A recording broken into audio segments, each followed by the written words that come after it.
এই দেখুন গঙ্গার পাড়ে প্রচুর প্রচুর গাছ এবং শীতল হাওয়া, হালকা বৃষ্টি হচ্ছে। আজকে রবিবার। একটি গাছ একটি জীবন। এরকম প্রচুর গাছ আছে।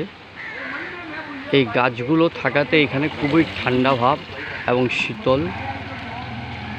এইগুলো দেখাচ্ছি এই জন্যই আমি একটা ভিডিও ছাড়ি ফেসবুকে বা ইউটিউবে। সেখানে বাংলার প্রহরী বলে একটি ভিডিও ছাড়ি, কারণ একটি গাছ একটি প্রহরীর কাজ করে। একটি গাছ হচ্ছে মানুষের জীবন, কারণ আমাদের গাছ তাই রোপণ করতে হয়। রোপণ করলে আপনাকে সারা জীবন প্রহরীর কাজ করবে। আপনার বাড়ির সামনে একটি গাছ রোপণ করে বাংলার প্রহরীর সাথে যুক্ত হয়ে যান। নমস্কার, বিদায়।